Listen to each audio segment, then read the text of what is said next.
Eternal Champions is going to eat your old fighting games for lunch. No wonder. It has 9 huge warriors, 3 training modes, and over 315 martial arts moves. Bon appetit. Eternal Champions, only on Sega Genesis. How did he do a burp? I love it. Yeah, he did a burp. Oh, wow.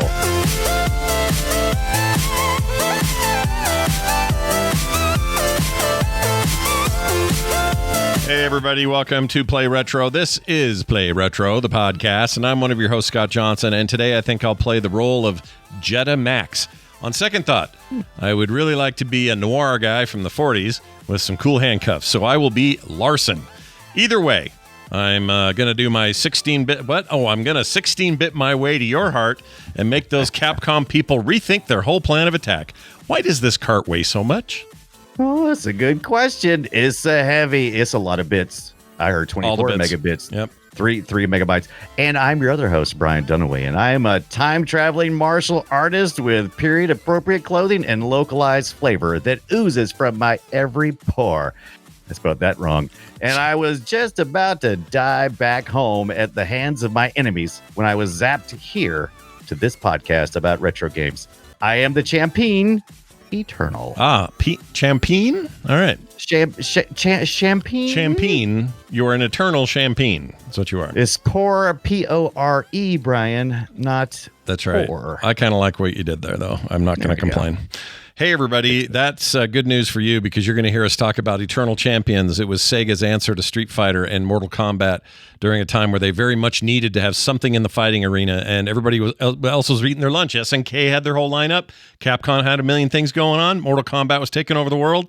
Sega's like, we got an idea. We got stuff. You need fighting? Hey, we hear you got a 3-button ABC controller with a D-pad. Yep. We got fighting games. And it worked on me. It absolutely worked on me. In fact, it got me to, I think this was the game where I felt I forced myself and finally coughed up the cash for the 6-button controllers, 2 of them, for this game. Yeah. Because I really got into the whole idea. So anyway, thanks. We're going to get into the control scheme. There was several control schemes, and one of them sucked ass. One of them was terrible, and we'll never know what that Saturn game was going to look like. I was excited about that. I heard some interviews, and we'll talk about that. Nice. We kind of got an idea of what was looking forward to. I wish they would have done it. But anyway, thanks, Sega. We're going to get right into it. Before we do, I wanted to mention a couple of things that I've been up to retro-wise. So I've been on this tear of trying to make sure my PlayStation 1 emulation's been on par and making sure the stuff I really want to try and play and pull out and do are running well. And I finally got things in a very nice place on various platforms. And I had forgotten just how amazing and playable still to this day NFL Blitz 2000 was.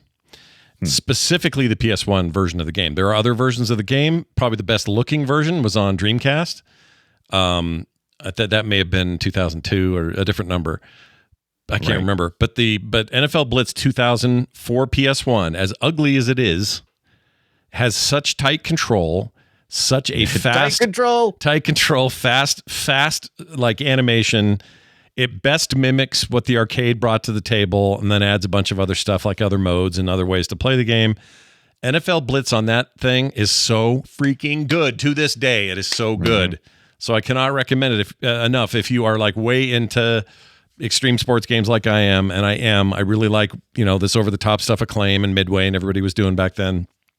And that version, specifically 2000's version, or the NFL Blitz 2000 game, which I think came out in 99, but it was, listed as 2000. I think you're right. Yeah, just initially came out. Utterly immersive, wonderful experience that we should all be glad that Y2K didn't happen so that we ended up getting this butte and we can still play it today because it's so freaking good, Brian. It's so good. Plus no Madden curse. Plus, if your sports team is not doing well in the NFL right now or is out completely, you can take a little revenge right here in the NFL Blitz 2000. And without it being too personal either, because what's the roster of characters in this? It ain't these guys that No. you're looking at now. No. I mean, it's real. They're real players, but they're Right. They're they're from a license. Not current players. No, it was definitely a license of a different time. Right. No doubt about that. But it, like I say, it's not the prettiest. It's got those PS1 problems of shaky, weird perspective. Jiggly. Textures They call it jiggling all jiggly. over the place and all that stuff. Which I've grown lately to be more not just tolerant of, but actually have fun. I appreciate the look now. I'm kind of having a good time with it. And it just plays so good. It's so fast and so rough. The passing plays are insane. The running plays are great. How it plays is very easy to pick up, hard to master. I freaking love this football game. So this is what I'm going to play this year. This year right now, we're dealing with we got a Super Bowl coming up soon after these playoffs. All very exciting. Guess what? I don't give a shit about modern football games. Guess what? I do care about NFL Blitz 2000 on my PlayStation 1 that I don't have. Very excited. Oh, you don't have a PlayStation 1 at all? I mean, I have an old broken one, and I have we mini need to fix that because you need one. I got no functional one right now. It's all just trash. You heard it right here, people. Scott's got no functional one. That's right. Nope. I do. Although this last year was the year I got from that awesome listener here in Utah sent me his Game Gear, and that thing was awesome. Yeah. So you got a Sega Saturn too earlier, right? I did. That came from who'd that come from? I'm not sure. I'm losing names. I got to write names down.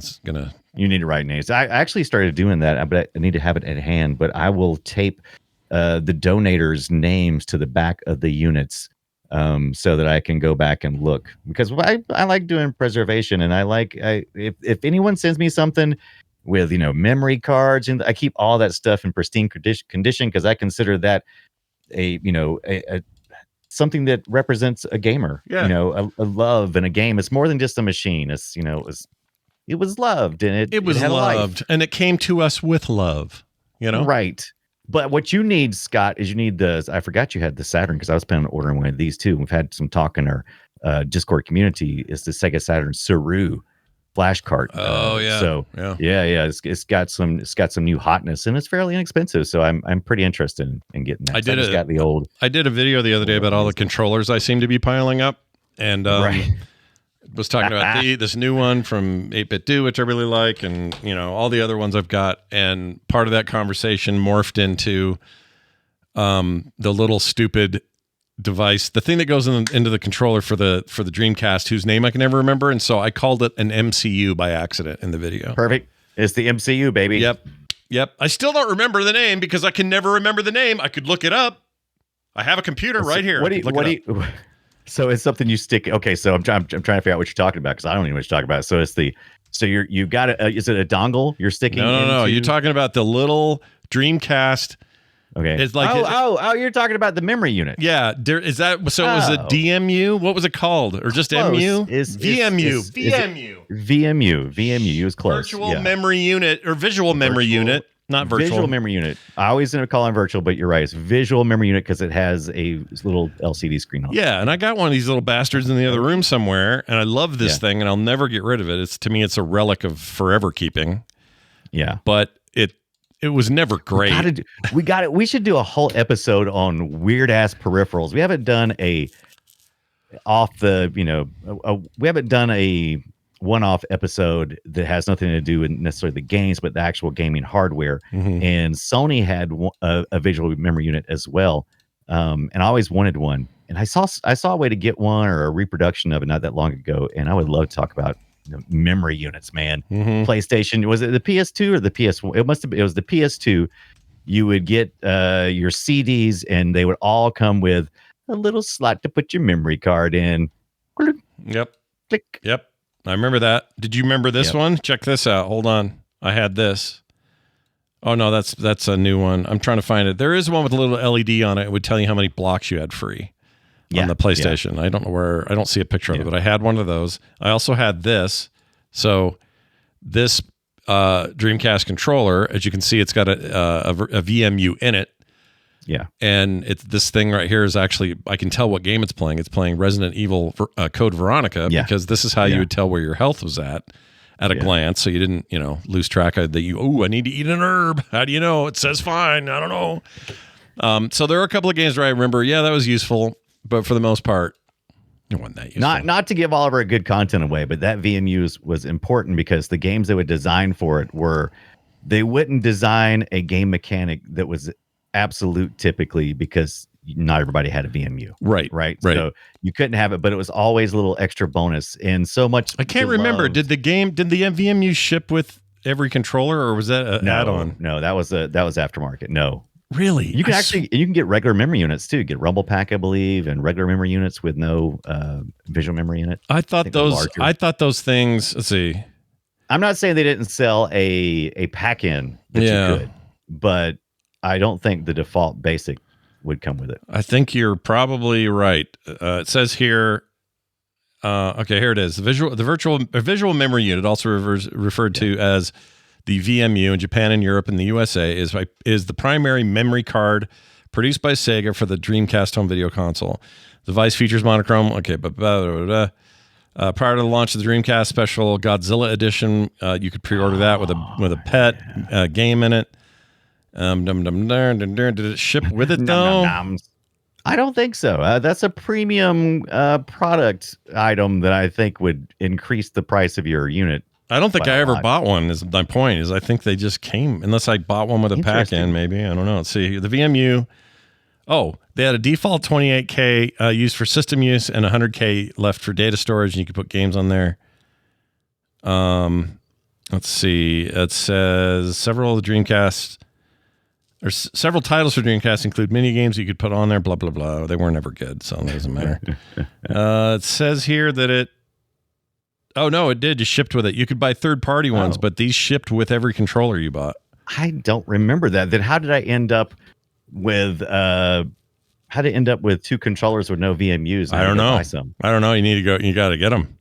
Yeah, I had one per controller. I had 4 controllers. I had 4 VMUs. The controllers that I sold with the VMUs, and then the one I kept, I have a controller for over there somewhere. But yeah, I just used to think this was so cool because it was like a little Game Boy. It felt like jammed in there, but it wasn't. According to Google and Reddit, are they saying it wasn't a pack-in? Nope, got a DC brand new, and it did not get a VMU for months. Then Weird. Said, sold separately. Memory cards didn't come with any consoles at the time. You had to always get a memory card. Maybe I just bought them at the day of launch or something. I don't know. Like I said, it probably bundles and stuff. I would say it would. You know what? That's what I did. I think I went to that. I don't know why this article's wrong, but I went to that place, what Software Etc. wherever it was. I got in there early, like 5 a.m. or something, and they had the bundle I bought was the device, 2 controllers at the time. Yeah. Soul Calibur, Crazy Taxi, and one other thing. Oh yeah. I think I remember this bundle. And they had cards with it. I don't know if it was a bundle so much as I just reserved all the parts and said, this is everything I'm looking for.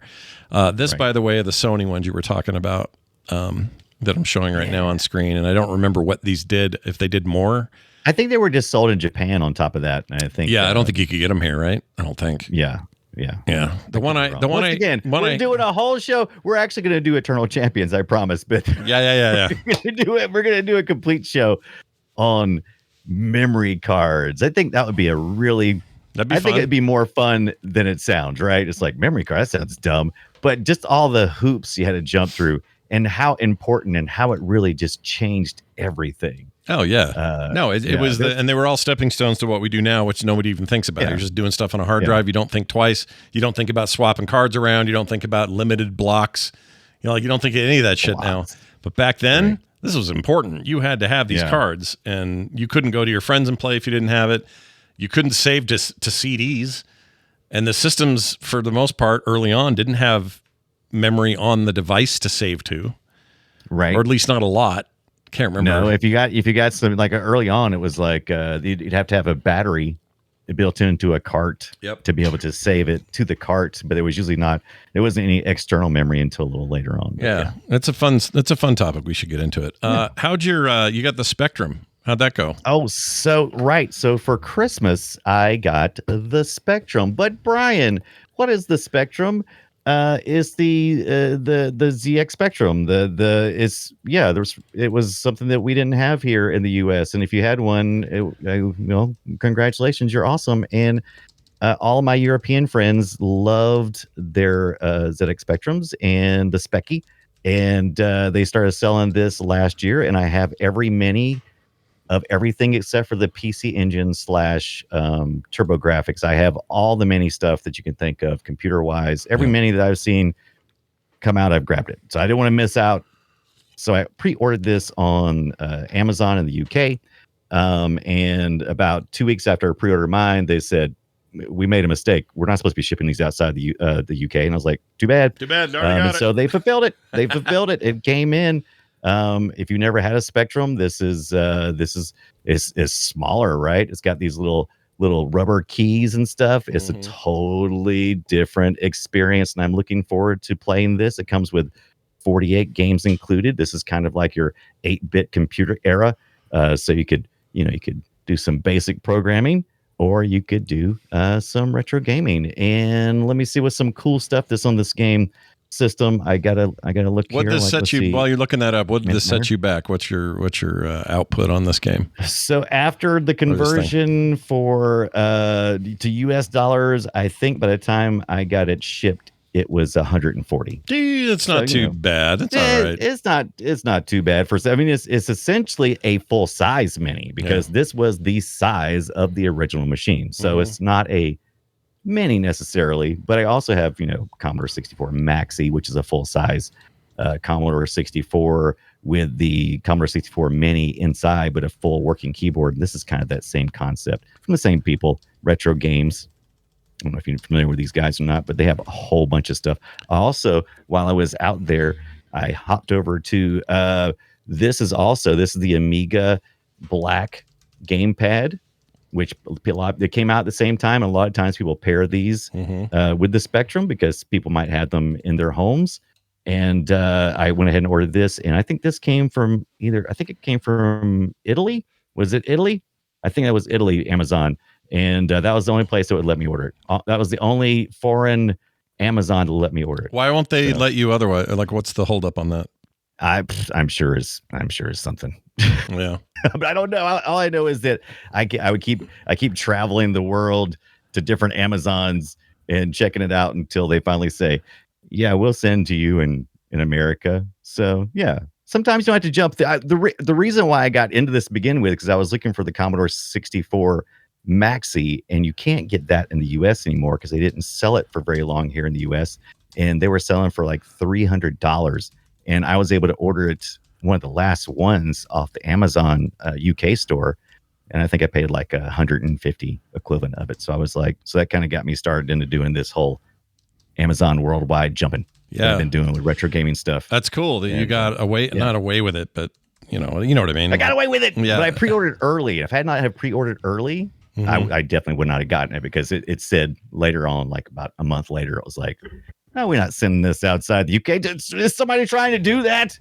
Lock it down. Lock it down. Not lock it down. That guy. We got that guy again from South Carolina. Lock him down. Don't let him get away with it again. He won't get away with it, but it comes with, hey, do you remember Crash Magazine? Yes. I don't. Vaguely. But I don't, but here it is. I think that was European only, but somehow I ended up with one of those in the last 20 years. Like ELR time, somebody sent me something. Oh, yeah. Absolutely. They love their pretty magazines. Cool. There's a whole bunch of the retro stuff right there. But I'm pretty excited about checking this out. This is a start of new year. Let's check out the Spectrum. I want to play one of these games at least for the Play Retro show. Yeah, I'd love it. I'd love to. Is Manic Miner the one everybody's wanting to play? Everybody loved Manic Miner. I don't know a thing about Spectrum games. I never played one. I don't know what's good. I don't know who's good. I know nothing of that world. So it'd be fun to learn, let's figure it out. Looking forward to it. Well, excellent, Brian. That's great. Look at you getting up to no good. That's awesome. I love it. Look at me destroying the world. That's right. You guys, it's time. We're going to talk about our main topic. Shall we play a game? Back in 1993, there's a game that came out, sounded a little like this. If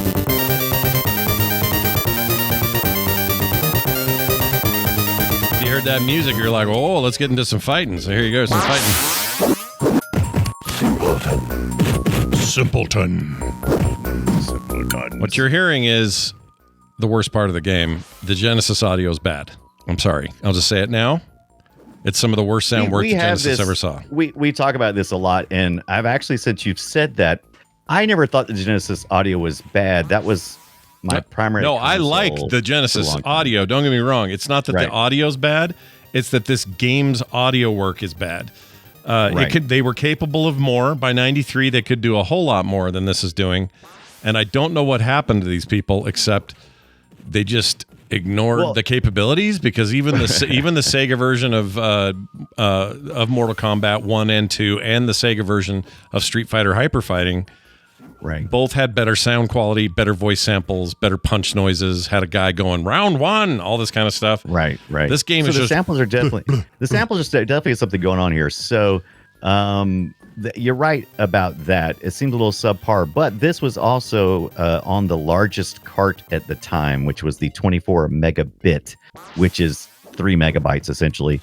And they crammed a lot in here. If you look at this game, it is a 16-bit gorgeous.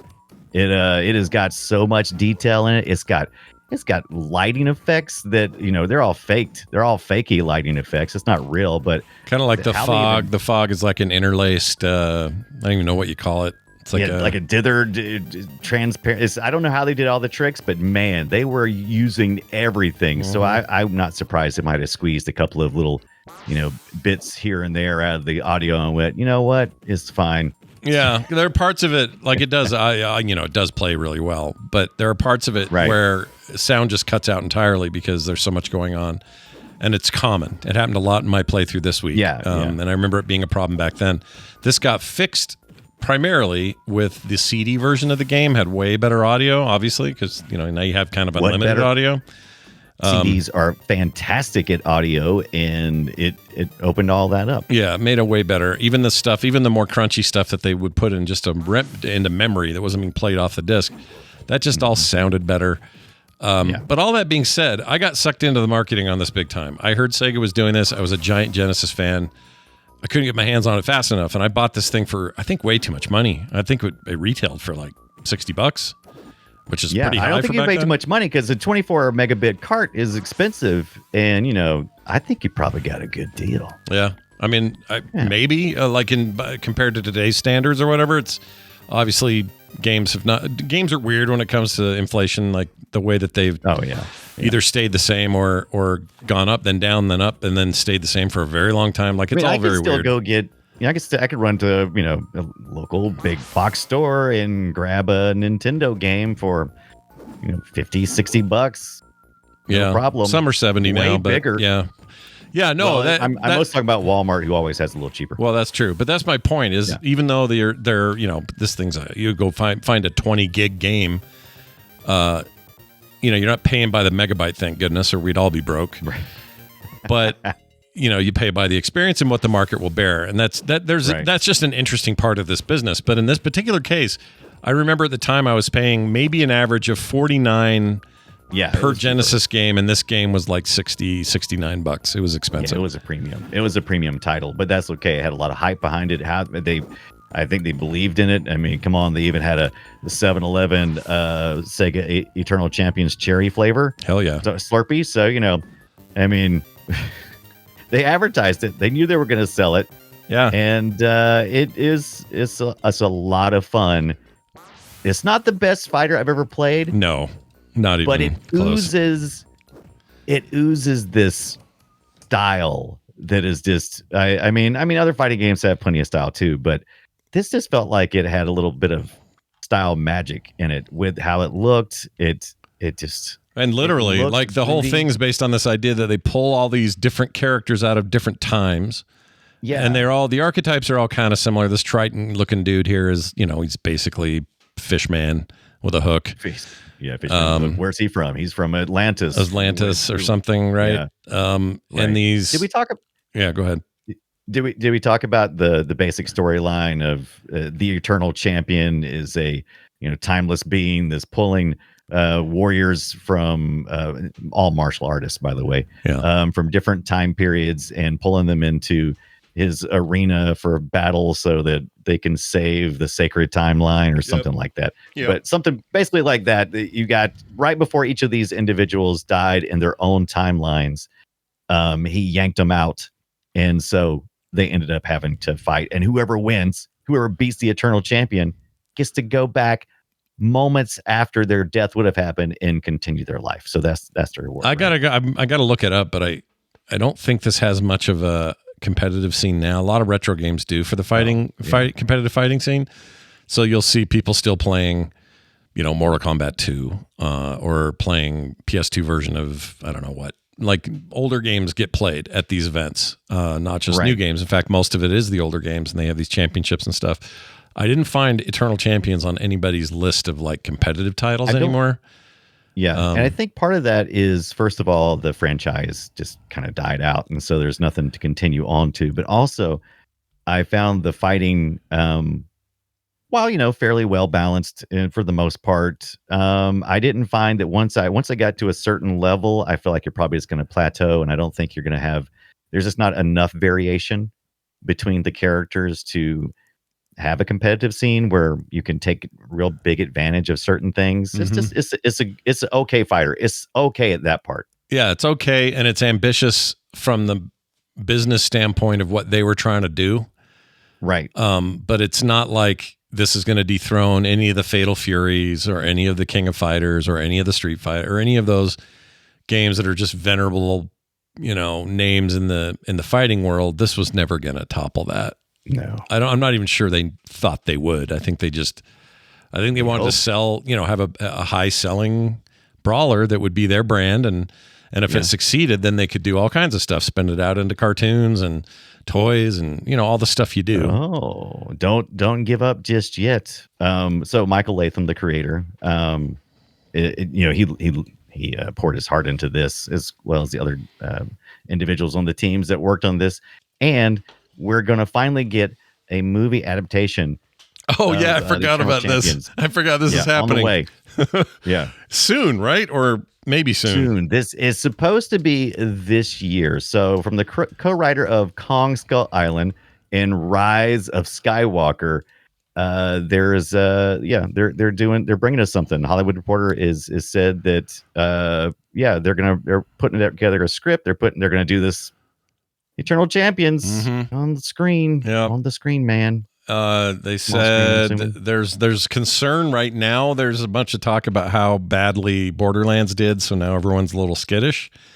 Right, taking a relative unknown fighting game from the 90s and saying, "Hey, let's make a movie out of it. Perfect way to make some money." Like, who knows if that'll work out? But I think in the right, if you put yourself in the right budget area, and maybe TV is more like where it would be successful. I don't know if the big screen would work for this, but I mean, the story is interesting to hold you for like, a couple of hours where we got all these characters are really interesting. Like you said, the gangster from the 40s, Larson. He's Larson. He's one of the favorites. He's an interesting character. He's a martial artist gangster. I mean, it's pretty dumb. That alone is a show on its own. Yeah. And it's just like more and more of that throughout the whole. And he's like smoking half the time. There's a caveman with martial arts. There's a caveman who's really good at martial arts, and he basically is who's the Street Fighter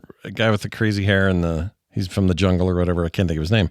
Baraka? Baraka. Is it Baraka? Baraka. Is that right? Nope, that's Mortal Kombat. Baraka's That's what I was thinking. I was thinking it was Mortal Kombat. That's his name. I've been Eternal Champion, so I've kind of deleted all the rest of the fighters. Yeah, I kind of did the same thing. I cannot think of his freaking name. Someone in the chat will say it. Blanca. That's it. That's why it sounded familiar. He's basically that with a club. I mean, that's just his deal. Larson was I think a popular one for a couple of reasons, but the main one is that he's the most unique. Like, he's not just your typical, here's a ninja, here's another guy from East Asia somewhere, or here's an alien or whatever. It's like, no, here's a dude with handcuffs and like some penny loafers and a coat and a fedora. Like, coat and a fedora, right? That's so weird. he's so it's from the he's from the 1920s in Chicago, and his environment. One of the things they like about the Eternal Champions is the scene. So let's say you picked Slash the caveman, cave martial artist, or Shadow probably, because that's who you usually end up. People always play with Shadow for some reason. Yeah, Shadow. Well, she's your first character. You just choose her. Plus, she's a good all around female assassin from the 90s. So she's good. She's all around good fighter. She's kind of sexy. Yeah, she's a little sexy. Why not look at the sexiness?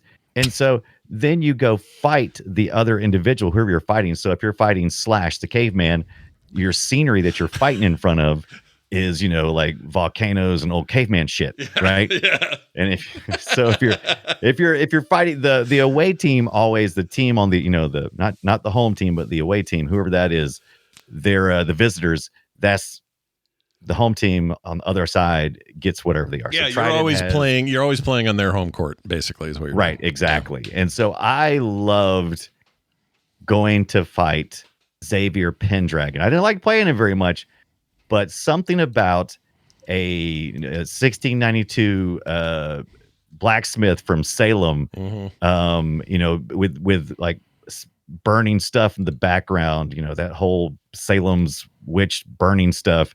That's such a cool place to put martial arts at. Yeah. And I just people like him. He's a fan favorite. Yeah. He has a very annoying. He has very annoying sound pack, though. He's very annoying. Yeah, but he's got a really cool he's got a real cool little small mini dragon that'll come out and grab you. It's his staff, isn't it? His staff in dragon mode or whatever. It's kind of like that. Yeah. He kind of throws it at you. It kind of comes like an energy beam, and it kind of comes over and starts really messing you up. His fandom's crazy because there is a ton of I'm just browsing here right now. There's a ton of here is Xavier Pendragon in Unreal 5 walking around doing stuff. Here he is. Somebody put him in Skyrim. There's a Skyrim mod and you can just be him. People are into him, dude. I think the fact, I think it took what Mortal Kombat did, which was make these fantastic two-dimensional but really interesting remixes of characters and intertwined it with their powers. But in Mortal Kombat, they're all from they don't feel very they don't feel necessarily human. Mm-hmm. They don't feel like you can kind of relate. Yeah.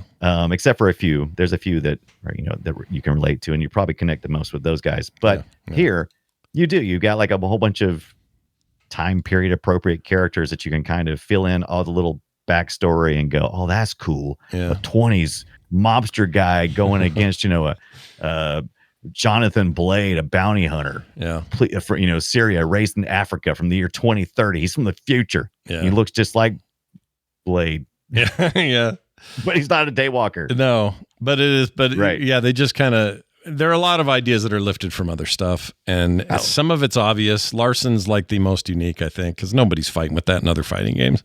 No, I mean that trope of someone in the chat said Dixon Hill from Star Trek, but she walked into my office that night. Say, hey, Mary, that whole vibe is obviously a trope everybody knows about.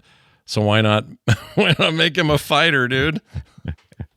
Why not make him somehow he's a kung fu man? It's crazy, right? And most can't be the greatest martial arts costuming, those big old long trench coats and a fedora. That's just begging to get knocked off your head. Mm-hmm. But the idea that you're so badass that you could manage it, it's just fun. Yeah, it's a good fun. time. That's where this game resides for me, is in the fun factor. It's fun to kind of put yourself into the characters and just get involved with all that. I love who's the biomechanics scientist, I think. Is it Midnight? Is that who it is? Who's in that Saigon kind of area where there's a chicken. There's chicken and ducks running around in the background. It's just there's a big old helicopter in the background. I'm choplifter, and it's just so much fun. Yeah, it's a good time. I will say I had a really good time with it. Here's where I played it. I played it on this device, my Ambernic H model. What is it? The 40XXH. Right. This is a 3D printed case that Brian Ibbett made for me for Christmas. So that fits very nice. Look how snug that is. Yeah, real good. So I played a bunch on here. I played a bunch on my Steam Deck, on EMU Deck, and I played where else? Oh, I played on my desktop. Just did some stuff there. I can't remember if either of the two Did the minis got it, right? Yes. Okay. The minis got it. Well, the minis got the first one. So for those not familiar, the Sega Genesis Mini was released, and I think Scott has that one. Then there was a Mega Drive 2, Mini 2, with Japanese version and a European version that was, guess, sold and shipped from Japan. I have all three of those. Yeah. And the ones that we got, the Model 1 Sega Genesis Mini, it does come with the Eternal Champions. That's how I mostly played that this week. Yeah. It's a good way to play it. Yeah. I recommend and because I started out, and we said we're going to talk about this, and this is probably one of the most important factors if you're planning on playing this game. Definitely get yourself a 6-button controller. Now, if you're emulating this, you're probably going to be using like a Switch or an Xbox or PlayStation type modern controller to do this through. Problem with that is most of those come with 4 face buttons, and as a result, you have to assign 2 more of face buttons if you're usually playing the 6-button face buttons that you would see on the Sega Genesis with the 6 buttons. Right. Well, that was all around. That was a lot there. But anyway, that's fine. That was a lot to say. Yeah. But the point is this: it's hard to navigate that. A true Sega Genesis controller with the 6-button face buttons is really the best way to do this, because it just makes the most logical sense, because you got the top row, I believe, is your kicks, and the bottom row is your punches, or maybe reversed. If you do this with a 3-button controller, you have to hit the start button to toggle whether it's kicks or punches. And boy, is that difficult, because you can fight, but you're kind of playing a fighter with just half the buttons, because you don't have time to switch. You don't have time to do a quick punch and then hit the start button, go back for a quick kick. You can't do that. And there's certain moves you can make by combining. There's a bunch of special moves, just like in all these fighter games. And it gets real difficult. So, but if you got the 6-button controller, that's the way to go. And modern controllers, 4 face buttons, got to use usually the shoulder buttons to add on that. It gets confusing. Oh yeah, for that part. No, yeah. I'm not, and not the biggest fan of that either. It's not my favorite way to play it. One big thing I want to say about the sound before we talk about other versions of the game, because a lot of that gets resolved. When I say other versions, I mean the one other version. The other version, well, we had some that we had hope for. It didn't happen, but yeah, only got one more. And Eternal Champions on the Sega CD, it's called Challenge from the Dark Side, 95, a couple years later, is essentially this same game with some new fighters, but graphically, it really doesn't change. Like, it's pretty much the same. The Genesis or the Sega CD was famous for not really boosting much. It didn't have. The Sega CD was basically a Genesis sound boost, and really not much more. There wasn't like a new GPU in there or something that was like really pushing the visuals. So you ended up what just ended up looking like a Genesis game, and that's fine. But the audio is so improved. If anything, the music's a little too much. It's like, whoa, easy there on the guitar, fellas. Like, I'll give you a taste of it. Here, check this out. From the first seconds of time I've come. Born of human spirit, I travel throughout space and time to ensure the protection of all mankind. In this continuum, mankind shall fade from existence unless a great change takes place. I am the instrument of this change.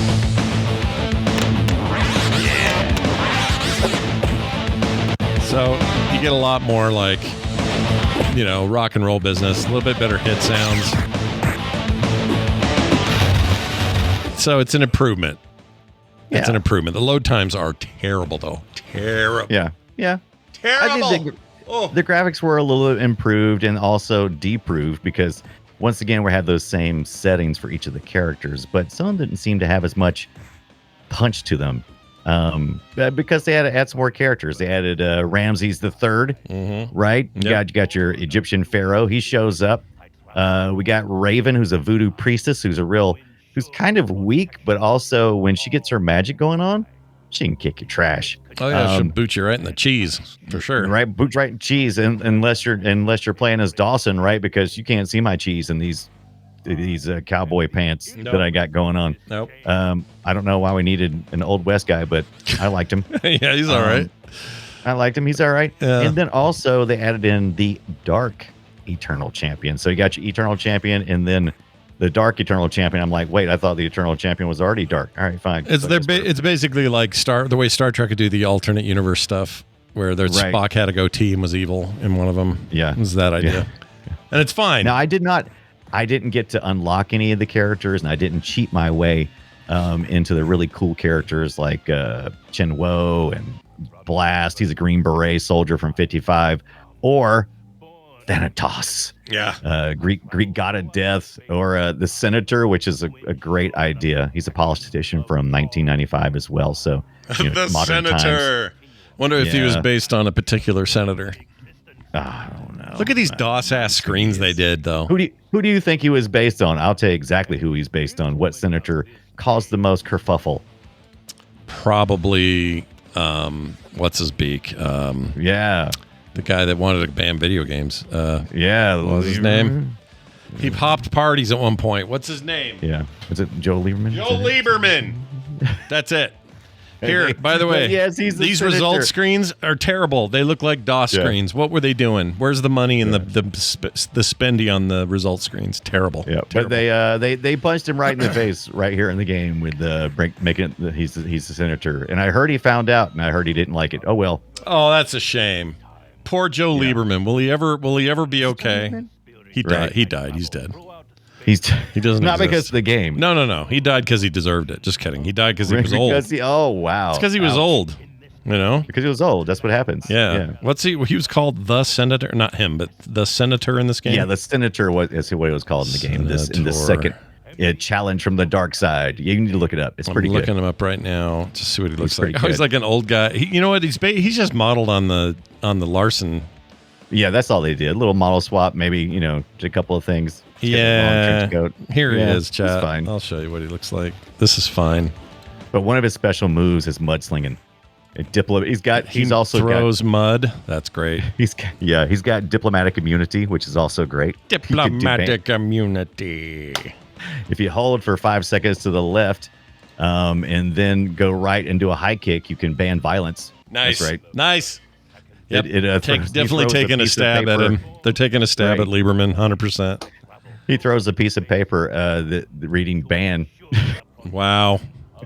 That's great. I didn't unlock any of those guys because I'm not that good. Yeah. But you're fighting in front of McDonald's, right? That's his scene. So Well, one thing we didn't mention Corporate is interest. the original game used art from what's his name? I just forgot his name. Boris Vallejo, right? Do I have Yes. that right? So this is a Vallejo cover, I believe. If not, it might be his wife because he's married to somebody who was a lot like That's him. right. I can't remember her name. That's right. Anyway, but you look at it, and you just go, "Geez, you guys went hard on your art for that first Yeah, they did. game." Look at this stupid caveman out front. So I love it. So stupid. Come on. I love it. I love that crap. Now, I sent it to you, I believe, earlier in the week. There is like a 2-hour interview with Michael Latham, the brainchild of all this Eternal Champions. And it is, I won't say it's a good listen, but it's an informative listen. And Michael Latham is very passionate about what he's done. And he's one of those guys who's had some success, but you can tell at the end of the day that they felt like they should have had more success. And so anytime anyone questions it, says, well, it looks like this game was kind of inspired by this. It's like, oh, no. We were doing it at the same time. And of course, we recognized that they were doing some good things, so we accepted it. And so that kind of that gets a little annoying. But otherwise, Michael Latham is an amazing, he's an amazing source of material for what was going on at the time. He's done some really cool shit, and I agree with him. He should have probably had some more success, but he didn't. So, and it's fine. Embrace who you are. And I thought it was like I said, an informative listen. It was a little difficult at times listening to, kind of not defend, but defend in a way that just felt like, hey man, we're not criticizing. We're just making points. Yeah, just making points. We're just making points. We're It's just fine. here making points. It's fine that that's how it was. We didn't say you stole Mortal Kombat or something. We just saying we see some stuff. That, What's hard is that they were trying to compete in a space where the Japanese had the fighting game genre locked down. Yeah. Like they were literally the champion, the eternal champions of making fighting games. And these guys come along, bunch of Americans, Right. a couple Europeans, and they're like, you know what? What if we did this? And in some ways, it's impressive how well they did, but it was never going to live up to this genre. They couldn't have done it. Like they just didn't have Latham was there from when Sega Genesis, when Sega was starting to rise up and kind of wrest control from the Japanese side. So Sega America was kind of dictating some moves. And that was starting to create animosity between the Japanese teams and American teams. And eventually that would just kind of destroy Sega overall in the end. And so Michael Latham touches on that in these interviews. And like I said, great. It's some really, really interesting listens. Look at this senator punching at you in our Zoom video. I see that. When's he going to throw his band paper at me? I've been banned. I'm a pallet swap. I'm Senator Pallet Swap. That's fantastic. We haven't even talked about the overkills and the Syndicate now. In the original, you had what were called overkills, and in basically it's finishing moves, right? Yeah. It's like finish him, and It was their Mortal Kombat competition idea for sure. Yeah, I mean, everybody was doing it. Mm-hmm. Everybody was doing it. Mortal Kombat got the most credit for it because they did it with the most style, right? Mm-hmm. And then the last one, the one that came out on the CD. Eternal Champions Challenge from the Dark Side had Cynicills. So you get like this, it is really overkill. I mean, there's sometimes when characters are killed in a way that you're like, when's this video going to be over? Mm-hmm. I've been watching Larson fall down this pit of blades for like almost 3 minutes now. Yeah. I'm like, I'm ready to move on. If y'all want to see some of the worst CG cutscenes in your life, I recommend looking these up because they're bad. I mean, they look bad. I'm talking like of their time. It was of their time, but also there's some others that had come before them that were already doing better. Like, for example, the original Tekken 1 game, horrible 3D model interstitials, just horrendously bad. Right. By now, though, the Tekken team was doing decent stuff. This looks like somebody borrowed their uncle's copy of 3D Studio Max Pro 2.0 or whatever. Well, we got to remember, sometimes we forget, we got to remember that the Sega CD is still a 16-bit system, right? I mean, it still has to live within the. Well, yeah, but this isn't a problem with that. This is more, because this is just video, right? They're just playing video. It's not being rented on the fly or anything. The other beef that people had with the Sega CD was that the video was really grimy, and that's because they to make it go full screen, it's something like 20% is all of normal pixels. The rest is all like space. It's all empty. Yeah. So you could do it without, running the thing into the ground. Right. So there's a lot of that stuff like that going on. I mean, yes, a thing of its time, but it's a little rough to look at now. It's a little rough. But it's still a fun game. If I was playing it, Eternal Champions, if you're going to emulate it, Challenge from Dark Side, that's an interesting way to play it. And it was just, like I said, it was more like let's add on some characters, add a little more story on, because that's what's going to sell. If people didn't buy the original, maybe they'll want to get the CD because they're looking for things, because there wasn't a lot of titles released for the CD. So, it padded out a little bit. Mm-hmm.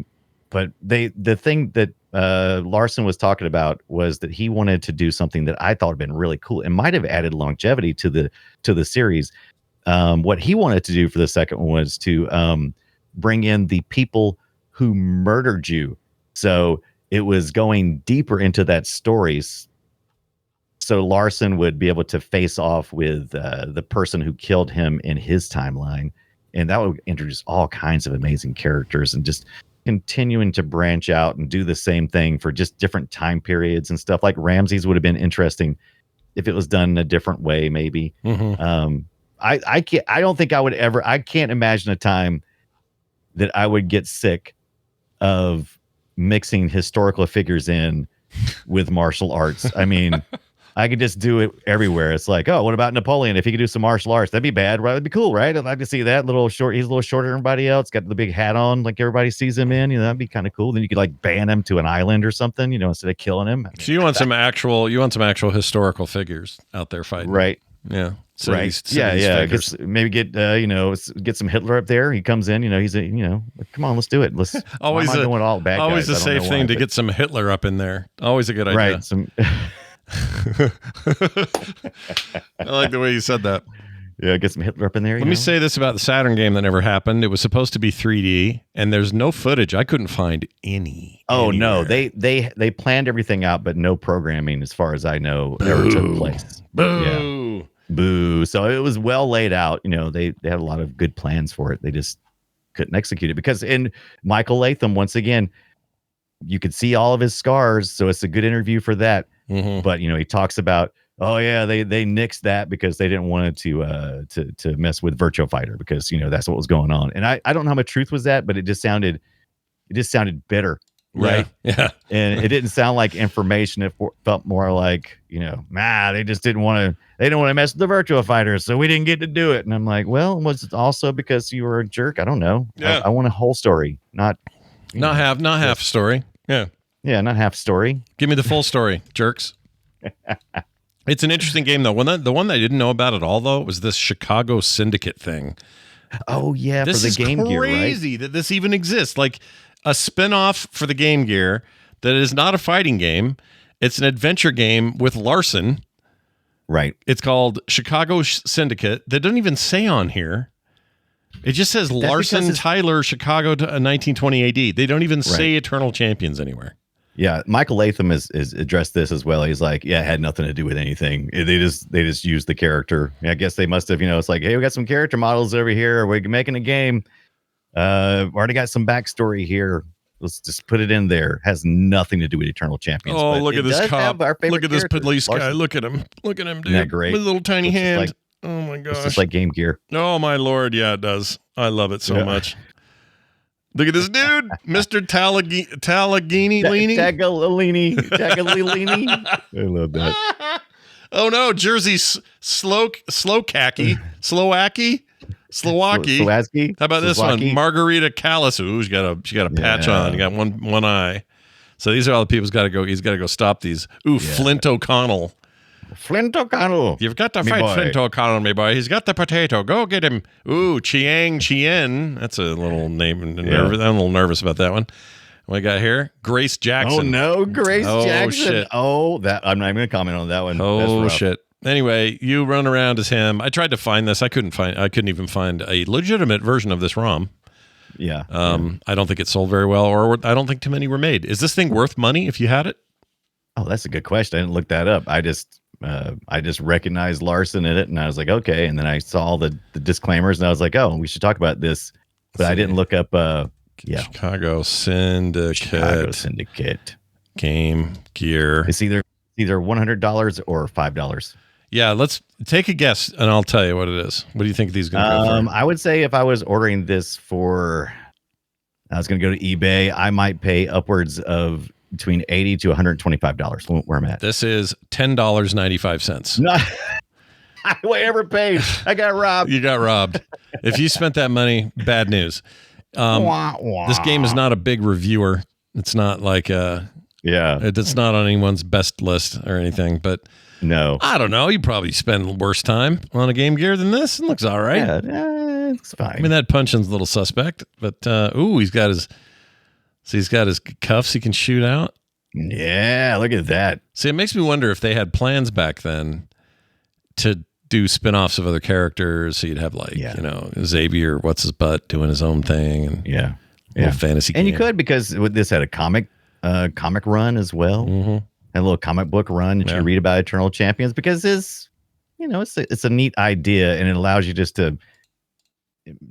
I like genre mixing. I mentioned it before. I'm a fan too. I like it. It's easy to it's how deep do you have to really get into story? You find a couple of stereotypes that kind of haven't really been explored before, and you kind of just mash them together, and you see what comes out, and sometimes it's fun, sometimes it's not. Sometimes you feel like a nut. Sometimes you don't. Yeah, sometimes you don't. Yeah. Well, there you go. That's a good look at Eternal Champions and its spin-out Chicago Syndicate, the all-time banger on the Game Gear. I think Eternal Champions is worth going back to and playing. I think despite some of the misgivings I have with it now that I had with it then, it is a fun game. It's a good time. The fighting's fun. This isn't going to be a big tournament poll, or everybody's not going to bring this to EVO 2025, but you are going to have a good time with it, I think. Yeah. Well, I didn't think we talked about this, but you could play a single player through the tournament. Got to beat everybody to beat the eternal champion. Then you can go home, or you can play against your friends. Which is mostly what I two-player. did. We did mostly 2-player at my house. Yeah. Yeah.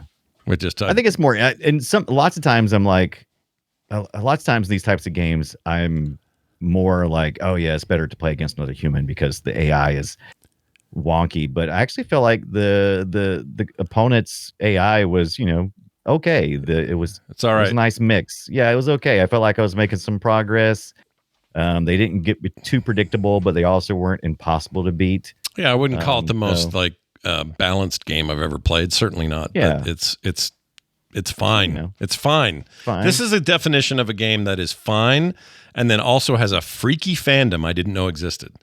Like you start digging around, the Eternal Champion like fan art alone, miles and miles of it. It's crazy. It inspires, and that's what I like about it. Also, threw in the art gallery for the comic in our Discord server, so you can kind of get an idea of 90s AF comics. yeah. And you can see why that would inspire people to make fan art. Yeah. Like you said, it's just there's a fandom there. Yeah, Sonic it's a lot too. of fun. Sonic had the same kind of level of fandom. It still does. It's like this crazy love affair people have with that stuff. It's like trying to understand why Shrek is so memeable. You know what I mean? Yeah. It's like why is a scene of a bunch of prisoners in a recreation room watching Shrek on a TV? Why is that? Right. Why is that a meme? What happened with Shrek? And nobody can explain it. Nobody needs to explain it. It just exists. Yeah. And you see that with a lot of old Sega stuff. It's weird. Yeah. Oh my gosh, the Cyber Warriors. Look at this. Mm-hmm. I'm down. All right. Well, Xavier Down Pendragon with his pen that works like a dragon. Yeah. Well, there you have it. Let's play a game that we made up. It's a little game we call Guess My Game, and here's the theme for it. Destroy it. We take old games, sound from those old games. We tell each other what the platform and the year was, and then you have to guess what they are. This week we have 5 possible answers, not 4. I was curious about this. Why did you go 5? I went 5 just because just the way this one was, it looked like it would work better if I did 5. Okay. So you just get an extra choice. I think that's just good for you, the competitor, Brian. You know? Yeah, I mean now instead of a 1 out of 4 chance, I got a 1 out of 5 chance. Perfect. Yeah, it's just like real gambling. It's just going to get worse from here. Better for me. So here's your platform. It's the arcade, and it's the same year, 1993, as we got our first Eternal Champions. But it's in the arcade, and I will now play you some sound, and then we'll talk about it.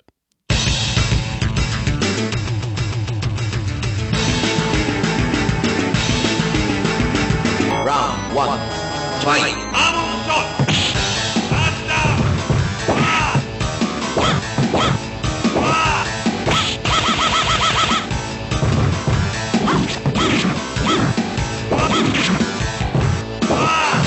That guy's having a hard time.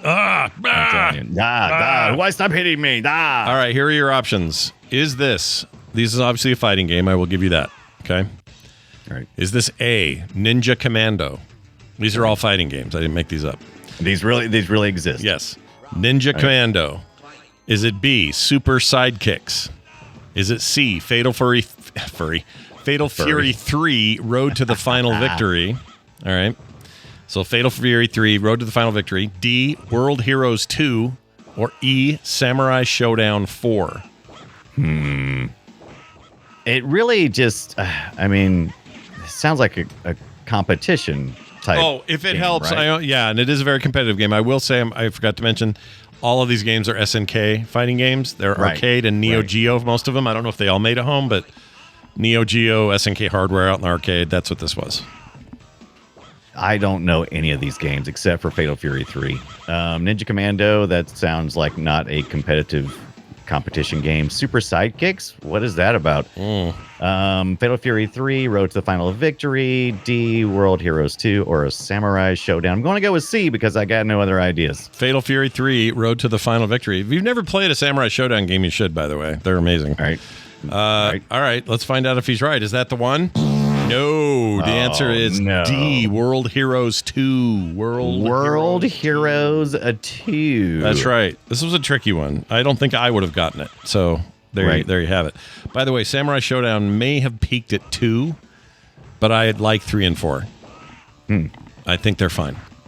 Right. And also I like Neo it. Geo World Heroes underappreciated. There's some killer ass Neo Geo games. We didn't talk enough during our long time ago, early part of the show when we did our episode on Bomberman. We didn't talk enough about Bomberman, Neo Geo Bomberman. Oh, yeah. I forgot what it's called, Tournament or something. It's so good. So good. I think we've had some requests recently for some Neo Geo stuff, so Let's do it. These there guys will had be a more revisit. They Yes. had more frames of animation in their sprites than anyone in that business at the time. Just crazy stuff. Some of their fighting games are fluid and beautiful. I just don't even know how they did it. Anyway, it's good stuff. Also, they're the ones that did the original Baseball 2020 game. It's like a futuristic baseball game. Yeah. Set in the far off year of 2020. Whoa. But the arcade one is so good. The Nintendo one's pretty good. Genesis game's okay, but the original SNK game in the arcade and Neo Geo was so freaking fun. All right, Brian, lay it on me. What do I have to deal with here? What do we got? Well, we're heading to the Super Nintendo Entertainment System. And the year is 1994, 1 year later after yours. All right. I'll go ahead and play the clip. Let's see what we got. Here we go.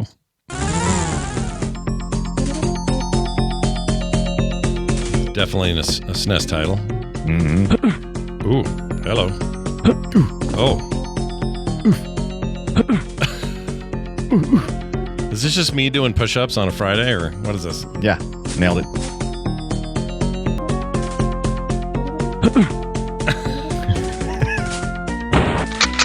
Oh, I heard a gun.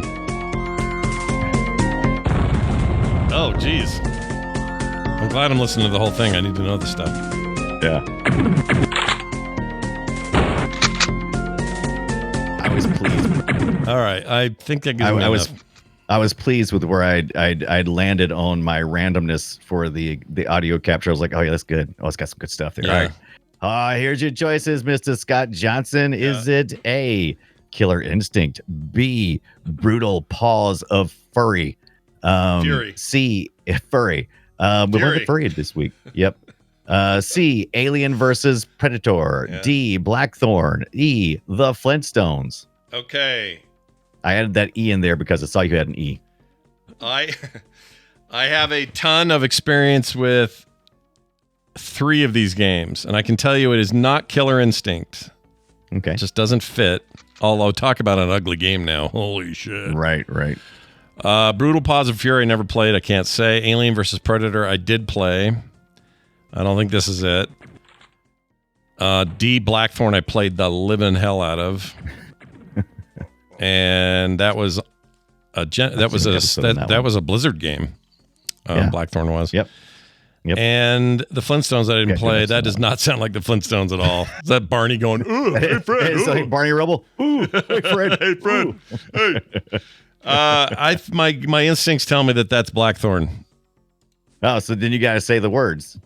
Blackthorn. No, you got to say, give me the D. Give me the Brian. Hey Brian, give me the D. Ding! You got it. It is indeed Blackthorn. Plus, I know he has a gun. Yeah. So that helps. The rest of those. I figured you probably get. Anytime I pick a Blizzard game, I'm like, oh, yeah, Scott's probably going to get this one. But yeah, I played a lot of Blackthorn, although I will admit it was mostly. So some SNES, but mostly Genesis, and it didn't sound as good. Like, and I don't just mean it sounded Genesis-y, but it just was missing a lot of the sound effects and stuff, so it just wasn't quite the same. The 32X version of that game is very good, by the way. A high point of that weird peripheral. Yeah, Michael Latham talks about that a lot too. He says I think their team was one of the primary makers of content for that 32X during the time. You know what they should have done? Eternal Champions 32X. That's what they should have done. I think it's a no-brainer. Yeah, dummies. Really, Scott. Idiots. Well, there you have it. I've won twice in a row now. There's 2 weeks in a row. Job. 2 weeks. 2 weeks. I would call that a streak, is what I would call that. Okay. What do you call that in your underwear? That's a Is skid. that also a streak? No, that's a skid. Oh, it's a skid. Okay, all right. Yeah, you got to put on the skids. Anyway, well done, everybody. Super fun. Let's now welcome something new to retro. Yes, that's right. Time to welcome a 20-year-old game to the fray, and that is God of War for the PlayStation 2. Can you believe it? 2005. It'll actually be March when it's exactly 20 years, but we're roughly there. Yeah. So in this new year of our Lord, 2025, 20 years ago. Yeah. Pretty good, right? Just remember, even if you're like, 20 years isn't long enough to be talking about retro stuff. That's not, well, just think about this. The year 2000 now is 25 years ago. And that's a lot of stuff. Hey, did you have a PS2 in the year 2000? Mm-hmm. I had a Genesis in the year 2000, even though I still had games for her. There's, a lot of that stuff kept going. Just kept getting games. I know my SNES did. My SNES was still getting Donkey Kong Country games back then. So it's easy to realize, it's easy to forget how much these overlap, right? Right. What we think of as newer, more technologically advanced stuff was happening kind of at the same time. Wasn't that separate? Anyway, that just blew. I remember that the first time I played. Oh, it's God so of War. good. Actually, I think the first time I played a God of War game actually was on a PSP. And that's when I went back because I kind of always ignored it. I was like, oh, God of War, what is this? The cover does not interest me. And I didn't see any of the gameplay. Yeah. And so, yeah. Really good, though. That first game's amazing. And it's the first video game, I think. I may have this wrong. I'm trying to think I saw something on PC, but I don't think I did. This is the first video game I ever played that had boobs in it. Yeah, boobs. Yeah. There were boobies. Yeah. Besides the ones in the reflection of the screen. Yeah, except for my boobs. Yeah, those are always out. Because you like to play shirtless. I like to play shirtless, exactly. Sometimes pantsless. Although I used to play shirtless too until the screen started going black, and I was like, oh no, Black Mirror. Yeah, that's you ever? Not good. I've seen a video once where a guy was selling. What was he selling? Oh no, he was doing some kind of speed run of Wii bowling or sports or something. Yeah, and he's playing it on a screen. Cameras aimed at the screen. Everything's fine. Yeah. It's just like strike. Yeah. Well done. Blah, blah, blah. All the things you hear from that. But then between runs, the screen goes black, and it's this dude standing there freaking buck naked with a Wiimote. There's nothing more disturbing. Oh, it's amazing. It's a great video. I don't know. I can't remember where I saw it, but it was great. Love it. Anyway, there you have it. Welcome to Retro. Let's get to some listener feedback, folks, because we have some. Why not, I say. And then where is it? There it is. Welcome to the treasure room. Yes. Let's read this one. This is a text from Enter Panda. He sent, Enter Panda. Yeah, you know him. You've seen him around. Yeah. PlayRetroShow@gmail.com or text us 801-471-0462, which is what he did. And he says this in his text: Happy New Year's. By the way, the last day of the winter sale, I got Worms WMD at the last moment. Couldn't stop thinking about it after Play Retro. I had the same problem. I'm still playing Worms WMD right now. Yeah, it's good stuff. Yeah, it's really good on Steam Deck, too. Highly recommend it. Mm-hmm. Anyway, you mentioned there are a ton of clones and inspirations for it. Scorched Earth was my jam way back in the day. My friends and I would take turns and just piss each other off so much, LOL. I just fired up this newfangled version, and it looks great. No tutorial for me. I know this. Boom. Okay, maybe a little tutorial, LOL. It looks pretty, really pretty, but I keep reminding myself it's just 2D flat plane. Same game I grew up with. All the best, Enter Panda. Yeah, I think we mentioned it very briefly, but I don't think there is Worms without Scorched Earth. Scorched Earth is a predecessor and is the game that clearly there was inspiration there. That and Lemmings we talked about. Yeah, and they mentioned that the creator mentioned his inspiration, how he got there. Well played, Ender Panda. Yes. Some worms for you. That's Don't right. Mind if I do. Of all the pandas, Ender Panda is our favorite. Ender is the last. That's right. He's entering the panda. What? Ender. Yeah. Sounds wrong. All right, moving on from that. A reminder, we have this cool retro site called retrogib.com. That's .com. I don't know why I said it that way. RetroGIB.com. That's why I usually spell out the GIB and not the COM. Yeah. You guys know the internet? I thought it was weird. Do you know how to spell com for the internet? Yeah. It's COM. Did you realize? You know what I realized yesterday? This annoyed me so bad yesterday because we are deep in the internet era, right? We're 30 years in to what we think of as the World Wide Web and the graphical web, all this stuff about 31 years ago. Just yesterday, it hit me. It's less syllables to say World Wide Web than it is to say www dot. We should have just always said World Wide Web dot. Yeah. It's shorter. Yeah. Oh, I mean, I'm glad we don't say it at all, but you know what I mean? Like, if you're going to say it, it's so stupid. Anyway, go check it out. I really hate people say, though, when they're describing something. What's that? First of all, you don't have to give me the HTTP. I understand, never I give me understand that. whether it's going to be HTTPS or not. Yeah, never give me that. And definitely don't tell me back whack because that's incorrect. Back whack? I have never heard anybody say back whack. I like that though. I want to start saying back whack, but in the wrong context.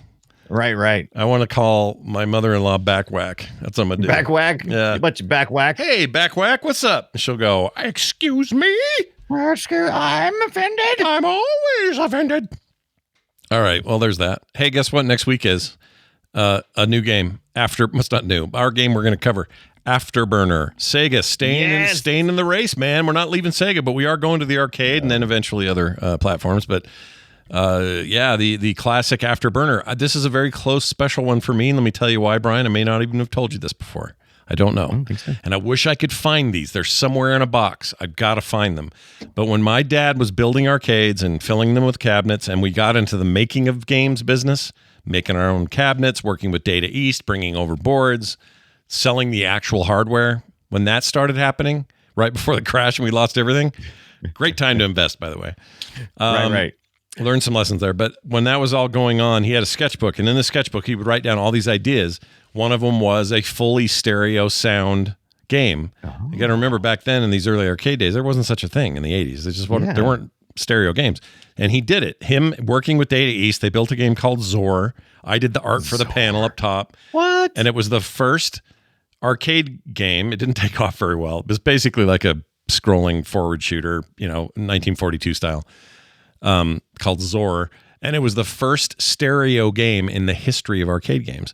That was a big deal, right? It wasn't even that fancy of a sound. Deal. The sound wasn't even that big a deal, but it was in stereo. So we were able to put that feather in our hat. And his next plan, he has this amazing sketch. I've got to find it, but it's a picture of what basically looks like a 3/4 view of like a capsule almost on the ground. And a door would lift up and a player would get in it. And it was controlled by a bunch of, I shouldn't do this. What's it called? What do you call the piston things? There's a word for that. Hydraulics? Hydraulics, thank you. Hydraulics all around it that would like interact with the game. So when you get in there, it would be a spaceship game, and this is what he was envisioning. But it would be like kind of third or first person shooting, and this thing would rock and roll depending on where you turned and shot and everything. Nothing like this existed anywhere. The games business crashes. All of it goes straight to hell. We lose everything. 3 years later, Afterburner hits arcades from Sega, and they made multiple cabinets, but they had exactly one of these things on the ground. It's a little different because it didn't have like an enclosed door. It was like an open, cockpit. There were other safety things. I'm sure we'd have gotten there eventually, but I remember being so sad about that. I remember just going, you missed it by just this much, man. And my dad was super depressed about it, but I still think fondly about it because I knew he had ideas that were way ahead of the business, and it's just a bummer it didn't work out that way. So that's a bummer, man. So that's part of it. We're going to talk about that. We're going to talk about Afterburner itself, why it's still rad. I wish they'd make new ones. Maybe they will. There's a lot of talk that they're going to revive a lot of this stuff. You know what else we probably should do next week is talk a little bit about how they came out a week and a half ago and said we're not doing any more mini consoles. We're out. We're not doing it. Right. And And that tells me something. I think that the reason they're not doing mini consoles, your camera disappeared, by the way. There you are. Yeah. I was frozen. Go ahead. Oh. I was like leaning into you for like about the last 5 minutes. I was trying to let you finish your story before I. No, it's good. I didn't notice. I'm glad you said something. You were very still now that I think about it. Yeah. What's Brian doing right now? Is he licking his arm? What is he doing? Yeah, but we should talk about how they want to get out of the mini business and then what that actually means, because doing that and then also pulling all of their catalogs, classic catalogs out of Steam, out of GOG, out of everything, tells me Sega's got a subscription backlog. Genesis Master System up through Dreamcast catalog that they're going to give people on a sub level, and I'm kind of not sure how to feel about it yet, because part of me actually think that sounds amazing, right? And then part of me goes, well, yeah, but I also kind of like piecemealing it, Yeah. We need to talk about it though. I just don't know. Right. I don't know where they're going with it, because if they're thinking subscription, if they're looking over at what Nintendo's doing with Nintendo Online, I'm like, yeah, but you got to understand they've got a distribution system. It's a Switch, and all that makes sense. I don't know if I'm going to go out of my way to get a subscription to Sega and then have to figure out what platform I'm going to put it on, whether it's going to be through Steam or through some other party stores. I don't know. Everybody's already done it. It's too late, Sega. I mean, if I had to guess, it will be right. part of. Actually, I just don't know. I don't know. I don't either, man. I mean, it's the kind of thing you would do if you had a platform. You don't have a platform. You have software, and you have to sell it through other stores, and that's why you have to do the way you're doing. Yeah. I don't know, but we'll see. I don't either. We'll see what they're up to. But part of me is excited. Part of me is not sure. I know one thing for sure, though: a new Crazy Taxi, a new Jet Set Radio, these kind of games that we've talked a ton about. And I'm hearing Afterburner might be among these. That's exciting to me. Yeah, that's really exciting. Take these things to the next level. Don't let Ace Combat have all the glory. Yeah, Ace Combat World Lawyer Champion. Yeah, this bullshit, man. World Lawyer Champion. Nailed it. What is it? Always wherever you say. Oh, you're thinking of Ace. Combat, you're thinking of Ace Attorney. Ace Attorney at Law or whatever it is. I always get the two. I'm like, yeah, you're thinking of Phoenix Wright Attorney at Law or whatever. Right. Ace Attorney, right. Phoenix Wright, whatever it is. Which is a Capcom thing. Namco, of course, the Ace. Now you've made me mix them up. What's it called? Yeah. It's called Ace Fighter 7. Whatever the hell it is. Fighter. Yeah. Sega, get back into the Ace. Yeah, get back into the combat plane business. Get in there. Yeah. Because nothing was more fun than I can't wait to talk about Afterburner. Oh, it's so good. The sound of it is so delicious. It's so good. Afterburner. It's so good. Yeah. It's amazing. And it also had stereo. Thanks, Dad. Yeah. All right. That's going to do it for this week, and we'll be looking forward to that. This will actually come sooner than you think, because we had delayed this week's show to today. It's Sunday. This will be Friday is the plan. So you'll get a show pretty quick, and it'll be all about Afterburner. So do check us out. When we do that, patreon.com/playretro is where all our folks go to help support this show. And if you haven't yet, we'd love it if you did. We don't have anybody new yet in the new year, but we'd love to shout your names out. We have some regulars like Trevor Collins, Mick Smith, Derek Van Dusen. Good people. Yeah, good people, great people. You want to be one of them? You want to get name mentioned on the show? Do you want us to love you until our days are gone? This is how to do it. Sign up at patreon.com/playretro. Today, you'll get no commercials or ads. You'll get pre-show content every single week, including this week, and other cool benefits. Sign up today, again, at patreon.com/playretro. All else is at our website, frogpants.com/playretro, or just frogpants.com. It'll get you right there. Hey, Brian, is there anything else you'd like to say, Eternal Championship related or otherwise, before we go? Absolutely. I got a question, and when you think about it, what's the main channel that we'll let people know we're running behind or late or making changes? Is Threads the best place for that? So Threads, not so much Threads. Threads isn't that much better than X these days. Kind of shitty. Right. I'm sorry. I meant Blue Sky. I do think Blue Sky is a great place to go. We do have a Blue Sky account. Play Retro Show, I believe, is our account on there. Let me make sure of that so I don't tell them wrong. I keep meaning to write that down, and I don't. Hold on. Here it is. It is Play Retro Show. Yeah, playretroshow.bsky.social, but you don't need all that. Just look for Play Retro Show, and you'll find us. And that is a place where you'll get announcements like that. But there's also a schedule that is up on the site, frogpants.com/schedule. It's really that simple. And if you're on our Discord, you're already being notified of these changes because they show up in our notification channel. So check our Discord out as well. All of this linked at frogpants.com. Check it out. Yeah. Yo.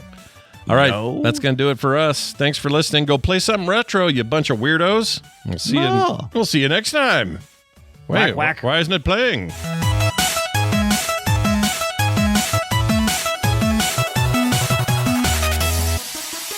Those pants are made for frogging, if you know what I mean. I actually don't. Frogpants.com.